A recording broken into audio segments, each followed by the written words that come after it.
बिस्मिल्लाहिर्रहमानिर्रहीम। अस्सलाम वालेकुम। मैं हूं फ़हीम अख्तर, एक और व्लॉग के साथ हाज़िर खिदमत हूं। नाज़रीन, आज बात होगी दो अहम ख़बरों के ऊपर।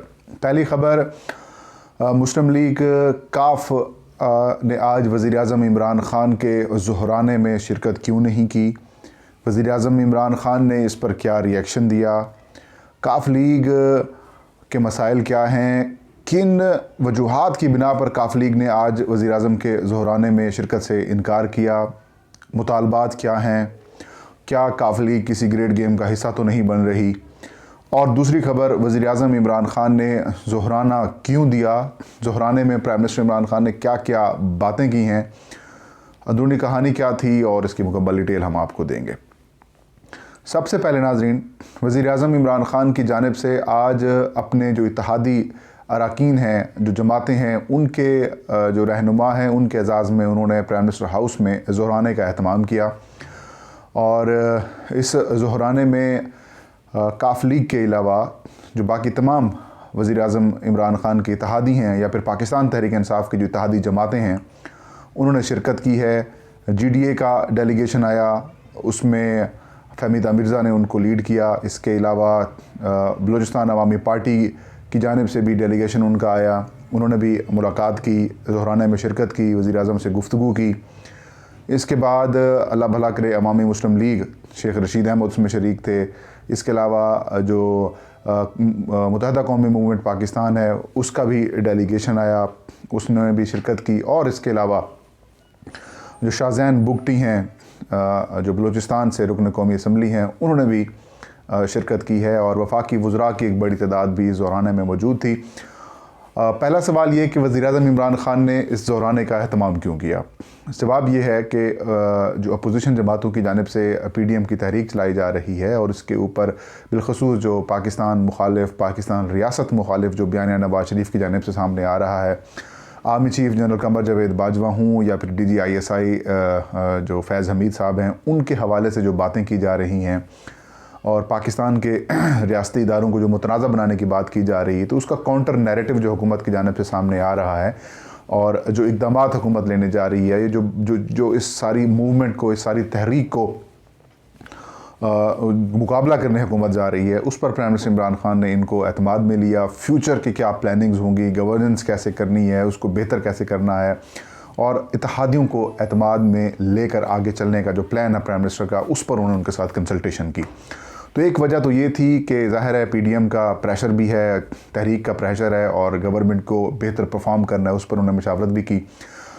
दूसरा जो एक और वजह है कि जो इनके कंसर्न्स थे इत्तेहादी जमातों के, एक कमेटी भी प्राइम मिनिस्टर इमरान ख़ान ने बनाई हुई थी, परवेज़ खट्टक उसमें भी शामिल थे, असद उमर भी शामिल हैं, उसमें शफ़कत महमूद वगैरह लोग भी शामिल हैं। तो उन्होंने भी प्राइम मिनिस्टर इमरान ख़ान को ये सजेस्ट किया कि इत्तेहादी जमातों के साथ वक्तन फ़वक्तन मुलाकात करनी चाहिए।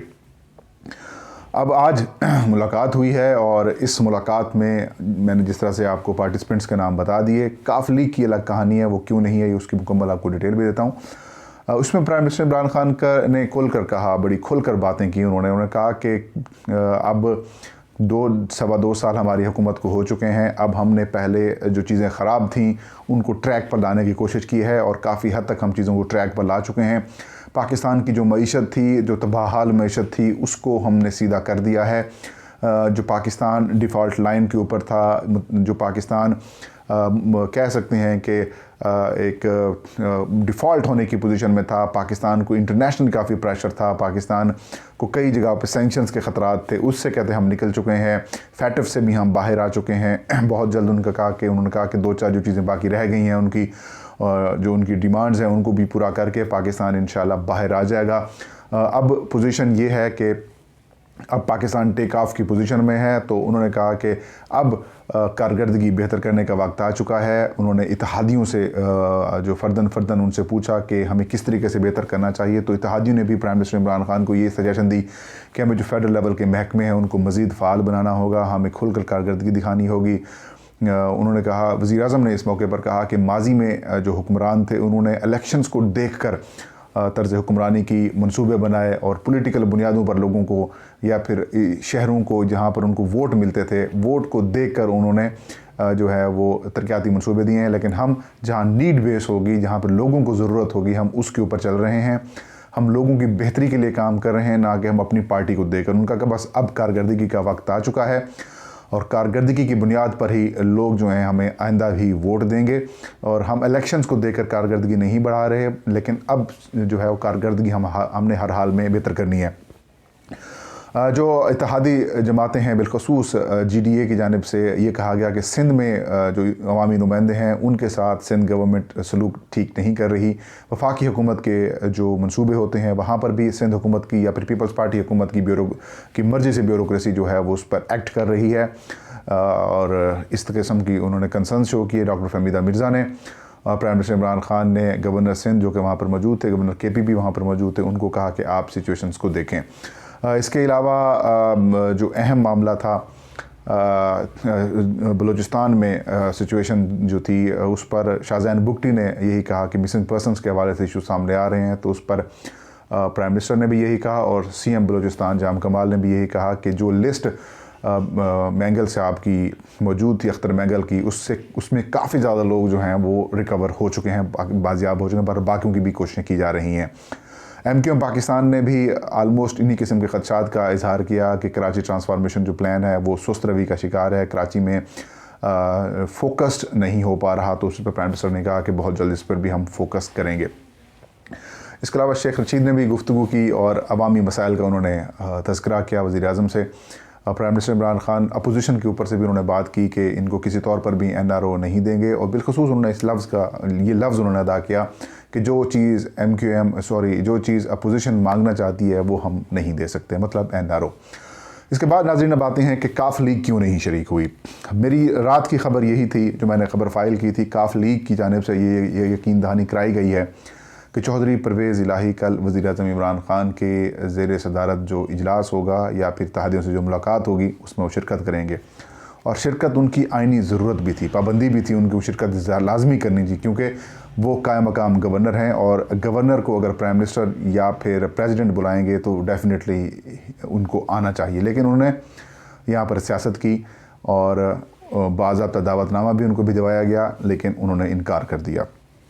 तारिक बशीर चीमा जो कि वफाकी वज़ीर हैं, उन्होंने भी शिरकत से इनकार कर दिया। मेरी काफ़ लीग के लोगों से बात हुई कि क्यों आपने इनकार किया है, तो उनका कहना था कि हमें पाकिस्तान तहरीक इंसाफ या फिर इमरान खान साहब हमें इज़्ज़त नहीं दे रहे।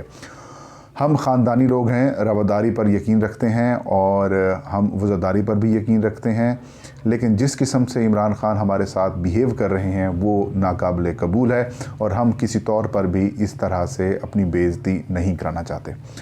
मैंने कहा आपकी डिमांड्स क्या हैं? कहते पहले तो हमारी डिमांड थी कि जो मोनोसिलाई हैं उनको मिनिस्ट्री मिलनी चाहिए, लेकिन अब उस डिमांड से भी हम पीछे हो गए, अब हम सिर्फ इज़्ज़त चाहते हैं। तो फिर कहा कि आप मतलब किस तरह की इज़्ज़त चाहते हैं? आपको वफाकी हुकूमत का इत्तेहादी बनाया गया है, फिर आपको सूबाई हुकूमत में भी इत्तेहादी बनाया गया है, वजारतें आपके पास हैं, स्पीकरशिप आपके पास है, इससे बढ़कर आपको क्या चाहिए? तो उनका कहना था कि जब प्राइम मिनिस्टर इमरान खान लाहौर आते हैं तो चौधरी परवेज़ इलाही से मुलाकात नहीं करते, बाकी सबके साथ मुलाकात करते हैं, लेकिन अब मामला ज़्यादा बिगड़ चुके हैं, अब हम नहीं आ सकते। ठीक हो गया। अब मैंने इस चीज़ की कोशिश की कि क्या वाकई यही इश्यूज़ हैं या फिर कोई और इशू है। मैंने 1-2 फेडरल मिनिस्टर से आज मुलाकात की, उसमें मैंने पूछा क्या वज़ीर-ए-आज़म ने ज़ोहराने में कोई बात की है इस सारी सिचुएशन के ऊपर, तो उन्होंने कहा कि उन्होंने कोई बात नहीं की और ना ही उन्होंने पूछना गवारा किया, लेकिन उनको बता दिया गया था कि चौधरी परवेज़ इलाही या फिर काफ लीग का कोई डेलीगेशन नहीं आ रहा। इस पर वर्स्ट किस्म की ट्वीट भी आई चौधरी मोनस इलाही की जानिब से कि हमारा माहदा वोट की हद तक है और वोट के अलावा हम इनके साथ खाने पीने की माहदे में शामिल नहीं था। तो ये उन्होंने बड़ा नोटिस बोर्ड पर चश्मा कर दिया कि हम आपके साथ नाराज़ हैं। नाराज़गी की वजह वजारत ना मिलना है और कोई और वजूहात नहीं है। असल में मुस्लिम लीग काफ कर रही है इमरान खान को ब्लैकमेल। मेरी 2-3 वज़ीरों से बात हुई तो उनको कहना था कि ये तो इनकी भूल है कि आप इमरान खान को ब्लैकमेल करें और इमरान खान को ब्लैकमेल करके आप उनसे वजारत हासिल कर लें। तो कह रहे हैं कि प्राइम मिनिस्टर किसी तौर पर भी इनके साथ ब्लैकमेल नहीं होंगे। इन्होंने मोनस इलाही के मामले पर इत्तेहाद से निकलने की एक आदत धमकी दी थी, तो उसके बाद से प्राइम मिनिस्टर इमरान खान जो है वो उनसे नाला हैं। और ज़ाहिर है पंजाब में उनकी 10 सीटें हैं, कौमी असम्बली में उनकी 5 सीटें हैं, इफ़ेक्ट तो होगा, डेफिनेटली इफ़ेक्ट होगा, लेकिन ज़ाहिर है उनकी भी मजबूरी है। वो अगर थोड़ा सा निकलेंगे इत्तेहाद से तो आपको पता है कि बहुत सारे इश्यूज़ उनके भी हैं, वो सामने आ सकते हैं। तो उनका हुकूमत में रहना और पावर में रहना उनके लिए भी मजबूरी है। ज़ाहिर है यही काफ लीग जिसको कातिल लीग डिक्लेयर किया था आसिफ ज़रदारी, उनके साथ परवेज़ इलाही साहब डिप्टी वज़ीर आज़म बनकर बैठ गए थे। तो पावर में रहना इनकी मजबूरी है। तो यही वो वजह है कि अभी तक वो चिपके हुए हैं। और उनके जो ग्रुप्स हैं काफ लीग के, उनमें भी एक मैसेज डिलीवर किया जा रहा है कि ये बेवकूफ़ लोग हमें पटवारी समझते हैं, इज़्ज़त देंगे तो हम इज़्ज़त लेंगे। और एक और सवाल कि किसके कहने पर अचानक इन्होंने अपना फ़ैसला बदला है। तो चौधरी शुजात हुसैन ने परवेज़ इलाही को और बाकी लोगों को कहा कि आप लोगों ने शिरकत नहीं करनी, और चौधरी शुजात हुसैन के ही कहने के ऊपर इन्होंने शिरकत से इनकार कर दिया। बहरहाल इनके मामलात काफ़ी ज़्यादा ख़राब होते जा रहे हैं। एक तो ये है कि ये एहसान फरामोशी की हद पे हैं। भाई आपको 2018 के इंतखाबात में शायद पाकिस्तान भर से कहीं कौमी असम्बली की एक आध की नशस्त मिल जाती अगर तहरीक इंसाफ आप अपने उम्मीदवार आपके सामने दस्तबरदार ना करवाते या फिर अपने उम्मीदवार खड़े ना करते। लेकिन वो कहते हैं ना, सियासत है बड़ी बेरहम है, एहसान फरामोशियाँ भी चलती हैं। बहरहाल इत्तेहाद से वो नहीं जा रहे, किसी ग्रेट गेम का भी वो हिस्सा नहीं बन रहे, लेकिन उनके इश्यूज़ हैं, वो अटेंशन चाहते हैं प्राइम मिनिस्टर की और वजारत चाहते हैं, और इसके अलावा कोई चक्कर नहीं है। लेकिन वज़ीर-ए-आज़म ब्लैकमेलिंग में नहीं आएंगे और हो सकता है कुछ दिन तक मामला बेहतर हो जाएं। नाज़रीन, ये थी आज की वीडियो। इंशाल्लाह नेक्स्ट वीडियो में नई खबर और नए इशू के साथ हाज़िर खिदमत होऊंगा। तब तक इजाज़त दीजिए। अल्लाह हम सबका हामिल नासिर हो।